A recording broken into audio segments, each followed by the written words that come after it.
jauzia ekimenak helburu nagusi bat du, eta hori da Euskal Kirol Selekzioen ofizialtasuna. Bide horretan uste dugu ezinbestekoa dela elkarlanea eta talde-lana sustatzea. Eta horretarako funtsezkoa da kirolarien iritziak biltzea, eta baita ere afera honetan inplikatu dauden bestelako eragile guztiena.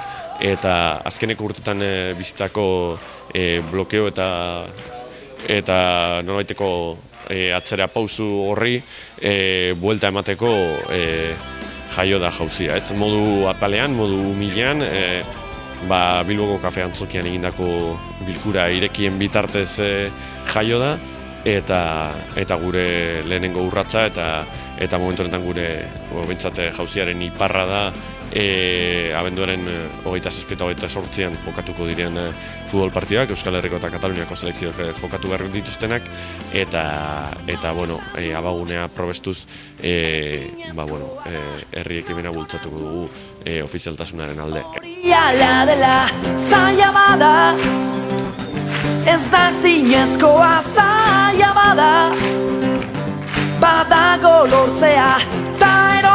Zentzu horretan ekimen nagusia abenduaren 28an Moyua plazatik Bihotz Alkaratura bitartean egingo den desfilea izango da. Desfile horretan kirolariak eta kirolari ohiak disiplina ezberdinetakoak, gizon eta emakumeak izango dira protagonista nagusiak, eta nolabait gure kirol deregaritza proiektatuko dugu jendartearen aurrean. Horrekin batera ekimenari bukaera emango zaio txoria eta lastaka abesten, eta prestatu ditugun bufanda bereziekin horrelako irudi edo marea berde bat osatuz. Zaila bada berez guk oidugu, zailago egiten. Barakaldon ere, 27an partidua dagoenez, emakumezkoen selekzioen partidua dagoenez, bertan izango gara, arratsaldeko 4:00 aurrera, bertan materiala salgai egotea zain ekimena azalduko dugu, eta globo berdeekin, Euskal Selekzioen kolorearekin, nolabait ofizialtasuna aldarrikatuko dugu, ez? Horrekin batera jokalarikin ere harreman ezberdinak mantenduko ditugu ekimena azaltzeko, eta baita ere ez uste dugu eliteko kirolean zein oinarrizko kirolean gizon eta emakumezkoen parte hartzea eta aukera berdintasuna funtsezkoa dela. Eta zentzu horretan ere prestatu dugun galdetegi berezian, ekarpenen galdetegian, kirolariek modu pribatuan eta diskretuan bete beharreko edo egoki ikusten duten moduan erantzuteko beta izango dute, eta bertan generoari dagokion apartado berezi bat dago, ez.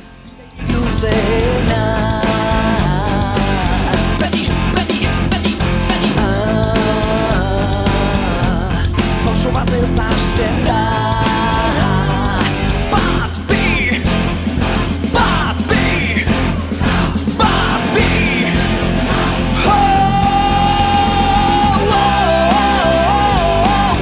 ez gaitu jor geldituko.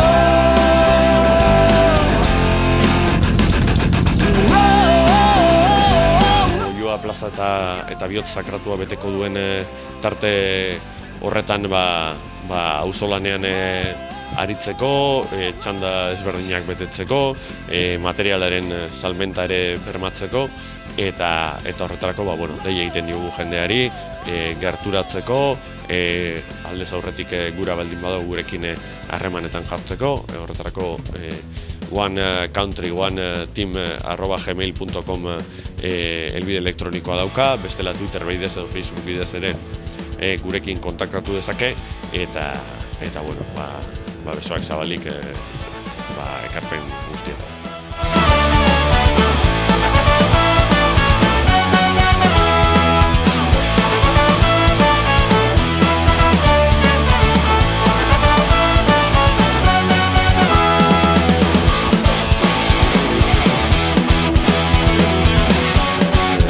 batetik uste dugu jendartearen baitan badela aldarri edo eskaera transversal bat, askotariko jendeak bat egiten duena, eta zentzu horretan hainbat bide jorratu beharko dira. Alde batetik kirolariak zer dioten entzun beharko da, zeintzu diren euren nahiak, zeintzu diren euren iritziak, ze indargune ikusten dioten gai honi, ze ahulgune, beste alde batetik baliatu behar dira tresna juridiko edo federatiboak, hor dau sokatiraren eredua, Katalunian 21 selekzio ofizial dituzte, eta zentzu horretan aztertu beharko da bide juridikoan edo bide teknikoan nazioarteko ordezkaritza ezberdinetako kide izateko ze rekisito bete beharko dien.